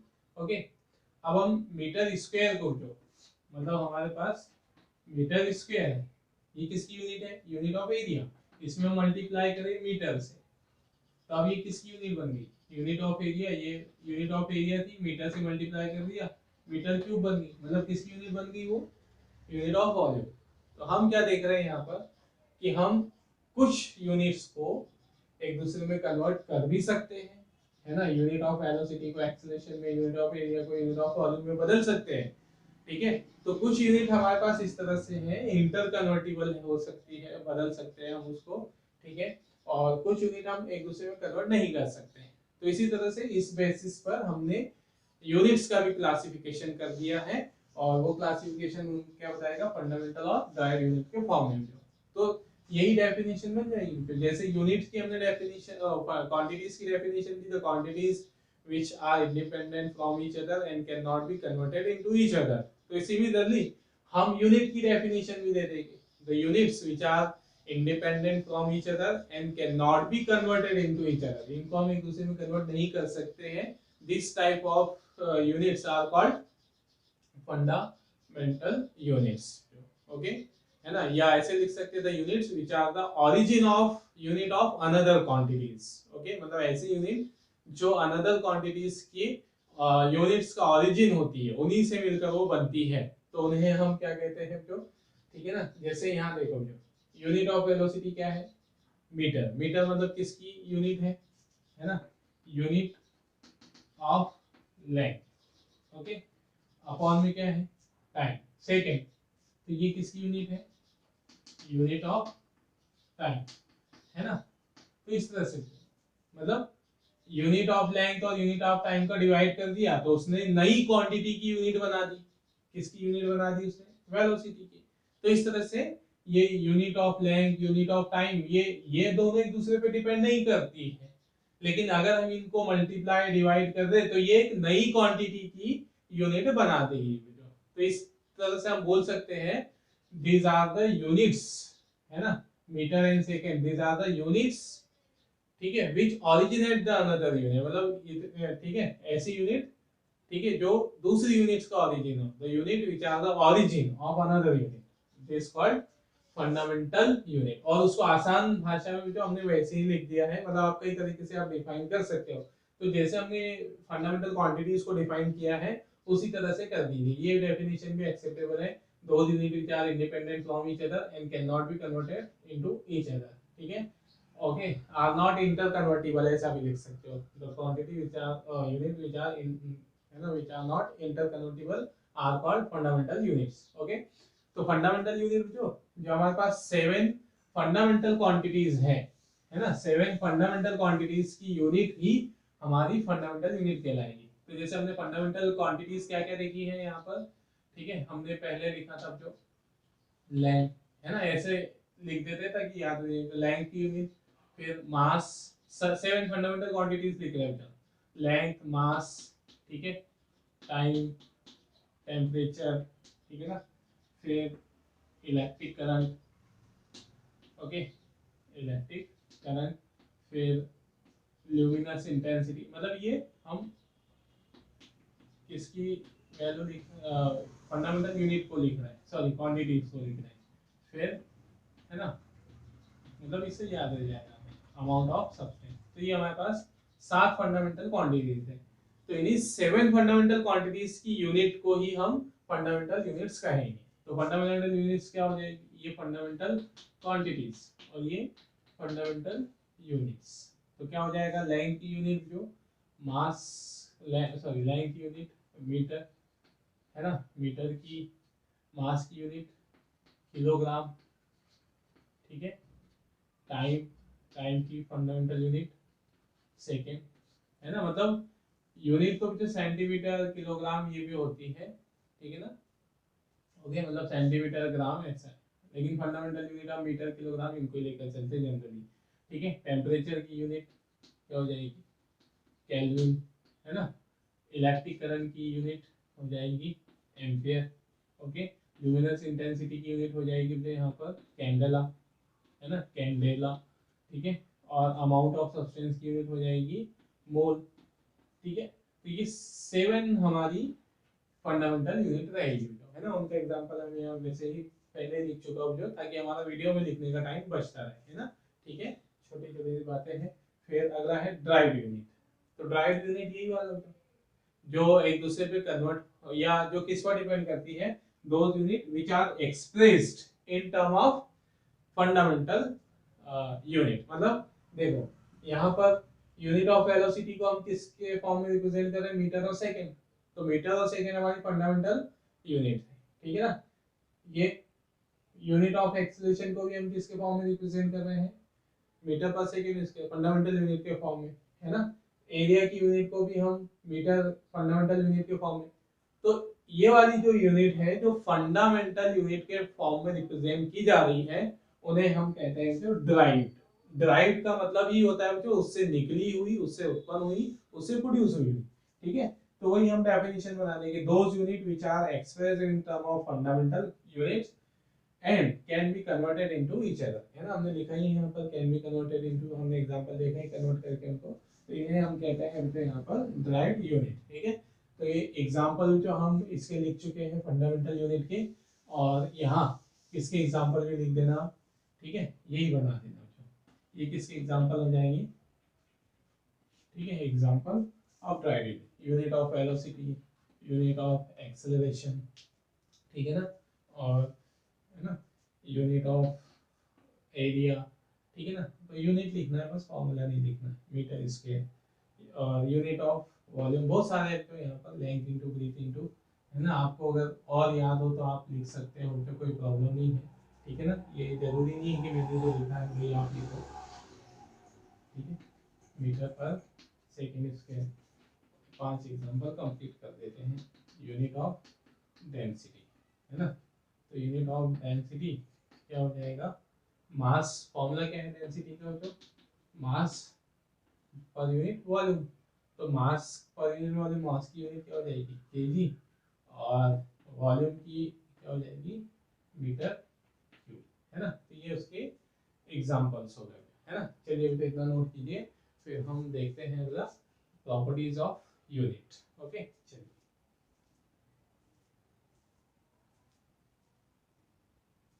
चलिए ना, अब हम नेक्स्ट बात करते हैं कैरेक्टरिस्टिक्स ऑफ यूनिट, है ना, या प्रॉपर्टीज ऑफ यूनिट हम बोल सकते हैं, या रिक्विजिट्स ऑफ यूनिट कह सकते हैं, है ना।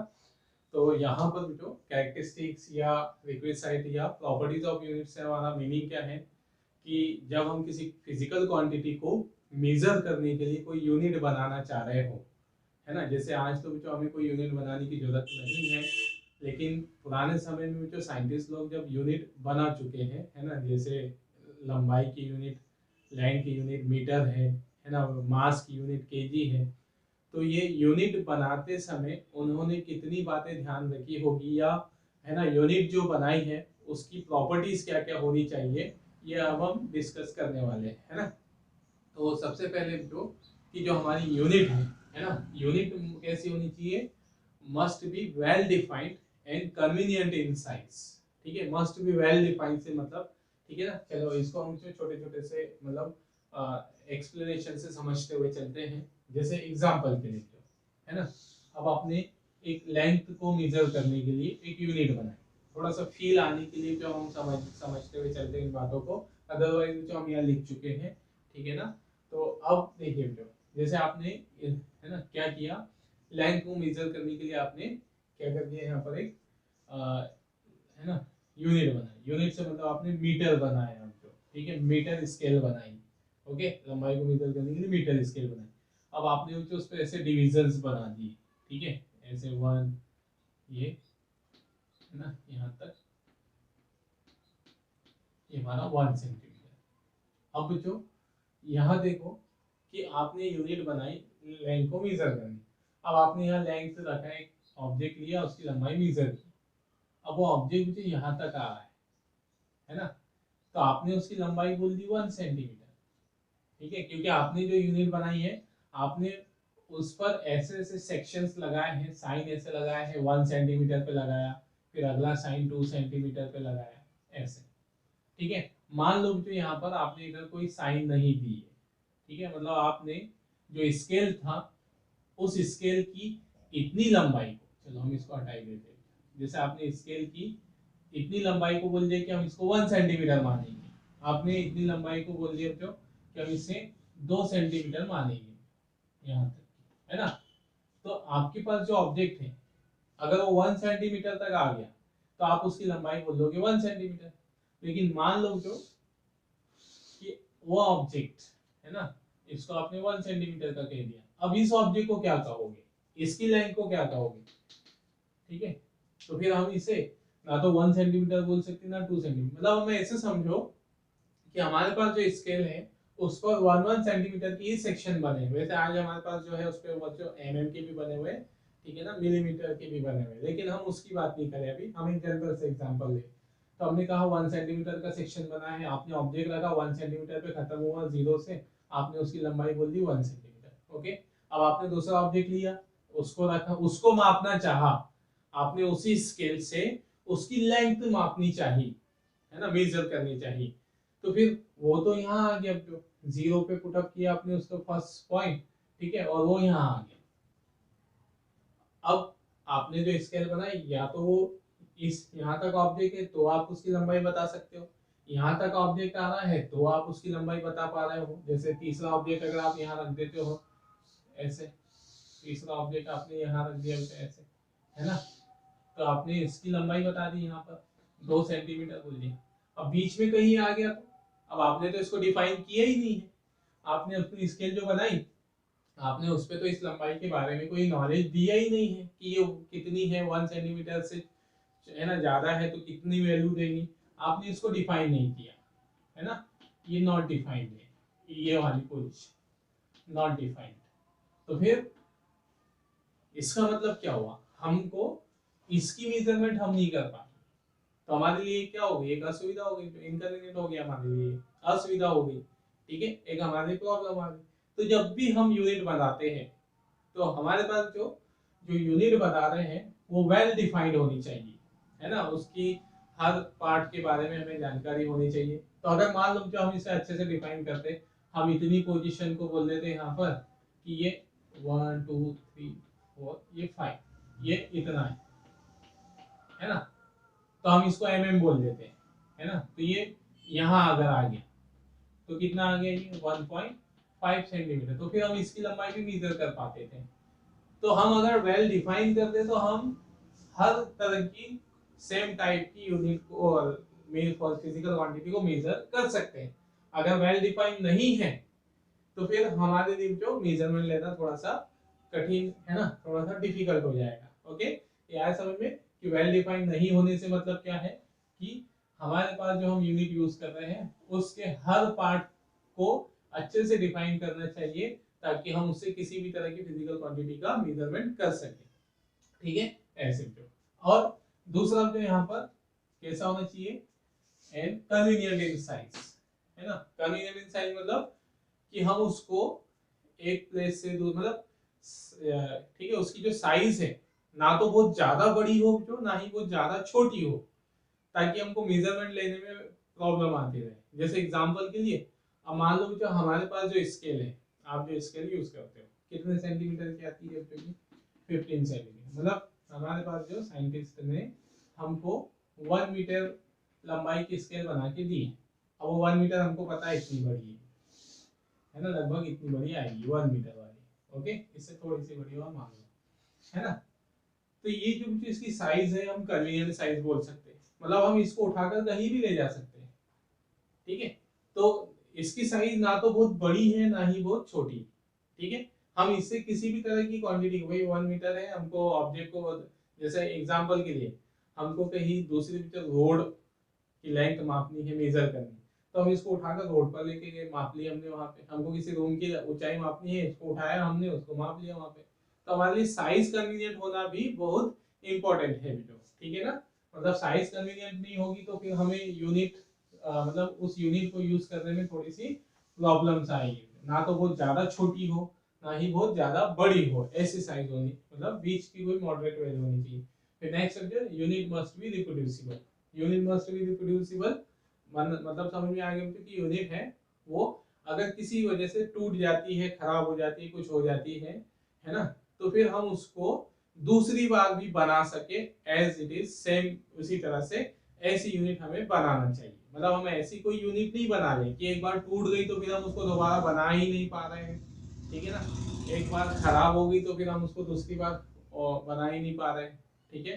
तो जैसे एग्जांपल के लिए जो हमने मान लो स्टार्ट में ये 1 मीटर लंबाई बना ली ऐसी, है ना, हमने यहाँ से यहाँ तक 1 मीटर की लंबाई की एक स्केल बना ली, मीटर टेप बना ली। अब ये किसी वजह से टूट गई, तो फिर हम जो नेक्स्ट टाइम बना रहे हैं, नेक्स्ट टाइम जो हम स्केल बनाएंगे उस स्केल का जीरो बिल्कुल इसी की तरह से होना चाहिए, है ना। उसका 1 मीटर भी ऐसे ही होना चाहिए, ठीक है। ऐसा मतलब हम जिसको वापस आसानी से बना लें, ऐसी हमारी यूनिट होनी चाहिए। अदरवाइज क्या होगा, जो हमने पहले बार में फर्स्ट केस में तो ये बनाई, अब वो टूट गई, अब टूट गई, अब हम सेकेंड टाइम बना रहे उसको, हमने इस यूनिट का यूज करते हुए अभी तक हम मान लो अपने पहले बार में जो स्केल बनाई थी उसका यूज हम कर रहे थे, उससे हम लंबाई मापते आ रहे थे 1 मीटर ऐसे, है ना। मान लो हमने उससे इस बोर्ड की लंबाई माप रहे हैं, ठीक है, कौन सी स्केल से माप रहे हैं, इससे, ठीक है। और हमको अब इसकी लेंथ हम माप चुके हैं, अब हमको ब्रीथ मापनी है ऐसी। अब ब्रीथ मापते टाइम ये टूट गई, तो फिर हमको वापस मान लो यूनिट बनाना है, वही स्केल बनाना है। तो स्केल हम ऐसी बनाएंगे कि उस पर 0 और 1 mm बिल्कुल सेम जगह पर आए, बिल्कुल, है ना, सेम तरह की होनी चाहिए। अदरवाइज मान लो हमने दूसरी स्केल ऐसी बना दी जिसका 1 मीटर यहाँ आ गया, तो फिर तो इधर वाली जो मेजरमेंट हमारी गलत हो जाएगी ऐसे, है ना। तो साइज और ये बहुत इंपॉर्टेंट रखती है, तो मतलब रिप्रोड्यूसिबल होनी चाहिए, है ना। फिर तीसरा है the magnitude of unit must not change with time and place, okay. तो यहाँ पर जो जो मैग्नीट्यूड ऑफ यूनिट है ना, वो टाइम के साथ या, है ना, प्लेस के साथ चेंज नहीं होना चाहिए, चेंज नहीं होना चाहिए। जैसे जो हम एक, जैसे ये मीटर स्केल, हम इसको अर्थ सरफेस पर भी एक जगह यूज कर रहे हैं, फिर हम किसी दूसरी जगह उसको लेकर गए, मतलब एक कंट्री से दूसरी कंट्री में, तो वहां ऐसा नहीं कुछ हो जाना चाहिए कि वो 1 मीटर थोड़ी सी फैल गई या कुछ हो गई, है ना। मतलब उसका मैग्नीट्यूड टाइम के साथ और प्लेस के साथ, जैसे मान लो हमने ये 1 मीटर स्केल बनाई, है ना, 1 मीटर लेंथ वाली स्केल बनाई, ठीक है ना।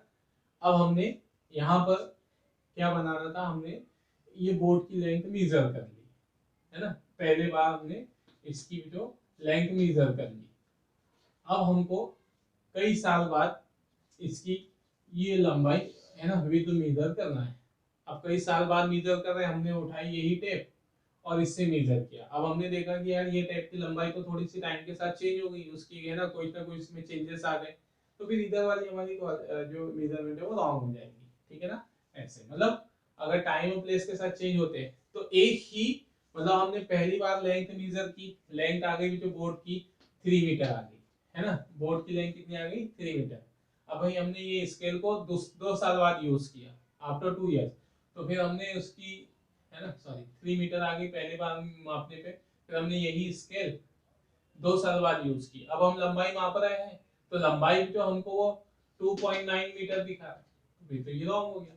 क्यों रॉन्ग हो गया, क्या बोर्ड छोटा हो गया या फिर यूनिट में प्रॉब्लम आ गई, ये कुछ छोटी या बड़ी हो गई ऐसा, तो फिर हमारी मेजरमेंट हर टाइम अलग अलग आएगी।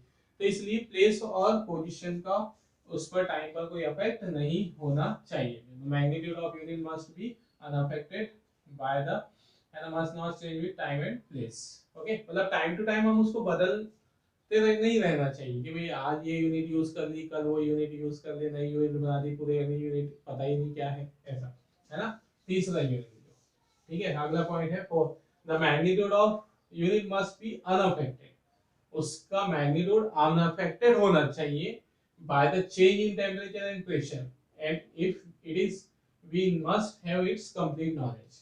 मतलब इसका जो क्या होना चाहिए, the magnitude of unit must be unaffected, ठीक है, बाय द टेम्परेचर। जैसे जो है ना, सिंपल सा मीनिंग है, समझ में आ ही रहा होगा। अगर ऐसा हो जाता तो हमारी यूनिट में बहुत सारे मेजरमेंट में बहुत सारे चेंजेस आ जाएंगे। जैसे एग्जांपल के लिए समझो तो, है ना, हमने क्या किया कि एक स्केल वाले एग्जांपल से समझ लेते हैं, तो सभी पॉइंट्स को बहुत आसान से समझ में आ रहा है इससे, ठीक है ना। ये हमने कहा जो हमने एक मीटर स्केल बनाया 1 मीटर वाली, ओके, हमने एक स्केल बनाई। अब हमने इसको यूज किया, ठीक है। अब कैसी प्लेस पे यूज किया हमने इसको, नॉर्मल टेम्परेचर, भाई हम एक ऑब्जेक्ट की लंबाई माप रहे हैं, ठीक है ना। अब हम एक रूम की लेंथ माप रहे हैं, क्या कर रहे हैं, हम एक रूम की लेंथ में माप रहे हैं, मतलब कोई भी एक ऑब्जेक्ट की लेंथ माप रहे हैं, तो उस रूम में तो नॉर्मल टेम्परेचर है ना, नॉर्मल टेम्परेचर, ठीक है। अब क्या होगा पे यहाँ पर कि अब हमने इसी को एक ऐसी जगह पर लेके गए इसका यूज करने के लिए कि जहां टेम्परेचर हाई है ना, टेम्परेचर हाई है बेटा थोड़ा सा, तो टेम्परेचर हाई है, तो फिर यहाँ क्या होगा कि हमको इसकी प्रॉपर्टी पता है। टेम्परेचर अगर इसका हाई है तो हमें पता है कि जो जिस भी ऑब्जेक्ट का ये बना होगा, मतलब मेटल्स हो या जो भी हो, जो ठीक है, वो एक्सपांड होती है। मेटल्स क्या होती है, एक्सपांड होती है गर्मी में भी, तो उसके हीट्स के कारण, ठीक है, हाई टेम्परेचर पर अगर क्या होगा वो एक्सपांड होगी, थोड़ी फैलेगी। तो इसका जीरो यहाँ था पहले, है ना, पहले ये जीरो यहाँ था। अब गर्मी में टेम्परेचर में इसकी लंबाई थोड़ी बढ़ गई, और लंबाई बढ़ गई तो इसका 1 मीटर यहाँ आ गया। पहले केस में ये नॉर्मल टेम्परेचर पे यहाँ था, अब लेंथ थोड़ी सी बढ़ गई उसकी, यहाँ आ गई। अब इससे जब हम मेजरमेंट करेंगे तो फिर क्या होगा, इससे हम मेजरमेंट करेंगे तो हमको हर बार 1 मीटर की वैल्यू थोड़ी सी नॉर्मल वैल्यू से ज्यादा मिलेगी। मतलब जब हमने इसको बनाया था तो हमने नॉर्मल टेम्परेचर कंडीशन ली थी, नॉर्मल कंडीशन टेम्परेचर की कंडीशन रखते हुए उसे बनाया था, तो हमने 1 मीटर इतनी लंबाई को बोल दिया। अब हम इसका यूज हाई टेम्परेचर वाली प्लेस पर भी कर सकते हैं और लो टेम्परेचर वाली प्लेस पर भी कर सकते हैं, है ना। तो फिर हाई टेम्परेचर पे इसकी लंबाई थोड़ी सी बढ़ जा रही, तो यहाँ वहाँ लेंथ ज्यादा आ जाएगी। तो अगर हम ऐसे कोल्ड प्लेसेस पे कर रहे हैं तो, है ना, लो टेम्परेचर, तो लो टेम्परेचर में हमें पता है कि वो क्या होती है, जो कॉन्ट्रैक्ट होती है, ऑब्जेक्ट सिकुड़ते हैं, है ना, उन लंबाई कम होती है, ये सब हम पढ़ने वाले हैं ऐसा। तो इसका जीरो यहाँ था, अब इसकी लंबाई थोड़ी सी कम हो गई, जो जीरो यहाँ था 1 मीटर इसका यहाँ आ गया। तो इससे क्या होगा, हमारी रीडिंग्स में चेंज आते जाएंगे, हमारी ऑब्जर्वेशन में इसमें, है ना। तो यहाँ पर देखो तो कि चेंज नहीं होना चाहिए। पहली बात तो कंडीशन ये है हमारी कि मस्ट नॉट बी अनअफेक्टेड। लेकिन अगर अफेक्ट कर ही जाती है प्रेशर से या टेम्परेचर से, किसी से भी, तो फिर हमें उसका कंप्लीट नॉलेज होना चाहिए। कंप्लीट नॉलेज मतलब फिर हमको उसके बारे में ये मालूम होना चाहिए ताकि हम रीडिंग में करेक्शन कर सके। कि हमको ये मालूम होना चाहिए कि इसकी लंबाई कितनी बढ़ गई है। जैसे मान लो यहाँ देखो, है ना, हमने नॉर्मल टेम्परेचर पे बात की, तो नॉर्मल टेम्परेचर पे हमारी स्केल सही, इस स्केल को हम करेक्ट बोल रहे हैं, है ना। ये 1 मीटर की करेक्ट मीजर है ना, ये वाली। अब हमने हाई टेम्परेचर पे उसको यूज किया, तो हमको यहाँ ये बात पता है कि उसकी लंबाई बढ़ जाएगी टेम्परेचर के साथ। तो फिर हमको ये बात मालूम होना चाहिए कि वो लंबाई कितनी बढ़ जाएगी। जैसे मान लो हमने उसको नॉर्मल टेम्परेचर जो 25 डिग्री सेल्सियस बोल दिया, तो 25 पे हम उसको करेक्ट मेजर बोल रहे हैं। अब हमारे पास जो हमको ये बात भी मालूम होना चाहिए कि हम इस स्केल को अगर हाई टेम्परेचर पे रखेंगे तो 1 meter temperature, sorry 1 centimetre 1 degree Celsius temperature के साथ इसकी लंबाई कितनी बढ़ती जाएगी, 1 सेंटीमीटर। समझने के लिए हमने एक वैल्यू बताई। तो अगर मान लो जो हमको ये मालूम है, ये बात पता है कि इसकी लंबाई 1 सेंटीमीटर के साथ, है ना 1 डिग्री सेल्सियस के साथ 1 सेंटीमीटर बढ़ जाएगी। कौन सी लेंथ से? नॉर्मल लेंथ से। ये उसकी नॉर्मल लेंथ है, नॉर्मल कंडीशन है ना, नॉर्मल लेंथ है जो यहाँ पे। तो नॉर्मल लेंथ से कौन से को नॉर्मल मान रहे हैं? 25 डिग्री सेल्सियस वाली को हमने नॉर्मल लेंथ माना है। अब इससे ऊपर अगर टेम्परेचर जाता है तो फिर हमें ये अगर पता है कि 1 सेंटीमीटर पे लंबाई 1 सेंटीमीटर बढ़ जाएगी 1 डिग्री सेल्सियस पर, ओके। तो फिर हम जब उसको हाई टेम्परेचर मान लो हम इसको 30 डिग्री पे यूज करें, समझने के लिए हमने 30 बोल दिया या 50 बोल दिया, 50 डिग्री सेल्सियस पे, है ना। तो अब यहाँ जो 50 डिग्री सेल्सियस पे हम इसको यूज कर रहे हैं, तो फिर हाँ इसकी लंबाई बढ़ जाएगी, ये बात हमको पता है। तो फिर कितनी बढ़ेगी, है ना, तो कितनी बढ़ेगी? तो भाई 1 सेंटीमीटर पे 1 डिग्री सेल्सियस पे 1 सेंटीमीटर बढ़ जा रही है, तो 50 पे कितनी बढ़ जाएगी? तो है ना, टेम्परेचर में इंक्रीज कितना हुआ? 25 से कितना बढ़ गया? 25 का इंक्रीज हुआ, इंक्रीज, है ना, कितना हुआ टेम्परेचर में? 25 डिग्री सेल्सियस। तो फिर इसका मतलब इसकी लंबाई भी नॉर्मल लेंथ से कितनी बढ़ गई होगी? इंक्रीज इन लेंथ कितनी बढ़ गई होगी? 25 सेंटीमीटर बढ़ गई होगी। तो जो हम मेजरमेंट लेंगे अब इतने टेम्परेचर पे, उसमें से हमको कितने को माइनस करते जाना है? 25 सेंटीमीटर को माइनस करते जाना है। मतलब 1 मीटर इस पे जहां लिखा हुआ है उस 1 मीटर से 25 सेंटीमीटर पहले ही हमारा 1 मीटर आ जाएगा, क्योंकि वो 25 सेंटीमीटर तो उसमें इंक्रीमेंट हुआ है, ओके ना। आ रहा है तो थोड़ा सा कंफ्यूजन हो रहा होगा, ठीक है, फिर से समझे एक फील आने के लिए, जो कि टेम्परेचर पर अगर हमें पता है कि अगर चेंज आ रहा है तो वो चेंज कितना हो रहा है वो हमें मालूम होना चाहिए, ताकि हम हमारी रीडिंग में करेक्शन कर सकते हैं। तो जैसे कि इसके लिए जो नॉर्मल लेंथ उसकी इतनी है, नॉर्मल लेंथ 25 डिग्री सेल्सियस पे। अब अगर हम इसको हाई टेम्परेचर पे ले जा रहे हैं, हमको मालूम है वो फैल जाएगी, तो हम गलत रीडिंग लेंगे। तो फिर सही करने के लिए हमको ये मालूम होना चाहिए कि वो टेम्परेचर के साथ उसकी लंबाई में कितना चेंज हुआ है। तो लंबाई में हुआ चेंज हम माइनस कर देंगे तो हमारा करेक्ट रीडिंग हमको मिल जाएगी, है ना, ऐसे। तो फिर सही नॉलेज भी उसका पूरा हमें होना चाहिए अगर चेंज होता है तो, ठीक है। चलिए तो ये उसकी है ना फोर्थ पे। फिर नेक्स्ट है unit must be convertible into another unit of same kind, ठीक है। और unit must be acceptable to all, मतलब जो यूनिट हम बना रहे हैं जो उस सभी के लिए इंटरनेशनली एक्सेप्टेबल होना चाहिए। इंटरनेशनली एक्सेप्टेबल से मतलब उस सभी के लिए उसको सभी मतलब सभी को उसका नॉलेज होना चाहिए। जैसे एग्जांपल के लिए, है ना, मान लो जो हम इंडिया में हैं, ठीक है, हम इंडिया में हैं और हमें यहाँ पर क्या करना है, ठीक है, हमें एक स्टेचू बनाना है एग्जांपल के लिए, ठीक है, हमें एक स्टेचू बनाना है। अब हमने स्टेचू की हाइट बताई यहाँ पर कि हमें स्टेचू की हाइट 1 मीटर चाहिए, है ना, सॉरी 1 मीटर नहीं हमने बोल दिया, चलो 100 मीटर लंबाई वाला स्टेचू हमको चाहिए, ओके। अब हमें इसे बनाना है, किसी दूसरी कंट्री से बनवाना है, ठीक है ना, ओके। अब हम उस दूसरी कंट्री वाले को ये बोलते हैं कि हमें 100 मीटर का क्या चाहिए, एक स्टेचू चाहिए।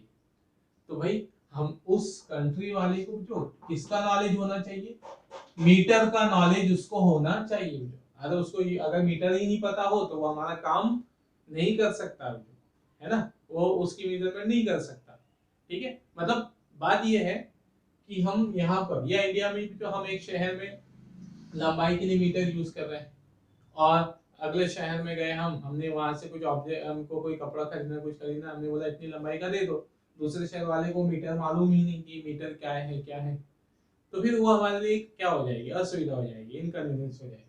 तो फिर हमारे पास क्या है कि जो यूनिट हम यूज कर रहे हैं वो एक्सेप्टेबल होना चाहिए सभी के लिए, सभी को उसका नॉलेज होना चाहिए, जो इंटरनेशनली एक्सेप्टेबल होना चाहिए, है ना। तो ये उसका मतलब हुआ unit must be acceptable to all.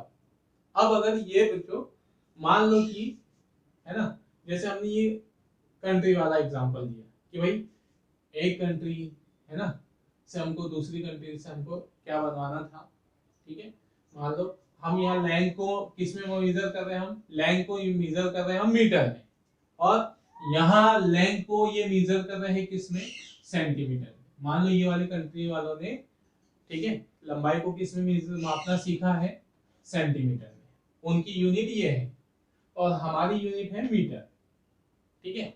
अब हमको इनसे काम करवाना है कि हमको ये काम करना है, हमको है ना 100 मीटर का। तो पहली कंडीशन तो हमने कही कि एक्सेप्टेबल उसको भी मालूम होना चाहिए। अब अगर नहीं मालूम है तो फिर हमें हमारी यूनिट से उसकी यूनिट में कन्वर्ट करके बताते आना चाहिए।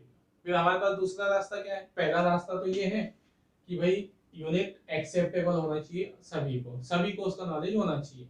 अब नहीं है तो फिर क्या होगा कि हम जो यूनिट यूज कर रहे हैं फिर हम उसको दूसरी टाइप की यूनिट में कन्वर्ट करते आना चाहिए। जैसे भाई हमने कहा जो इस यहाँ लंबाई को किस में माप रहे हैं, मीटर, यहाँ लाइन को किस में मेजर कर रहे हैं, सेंटीमीटर।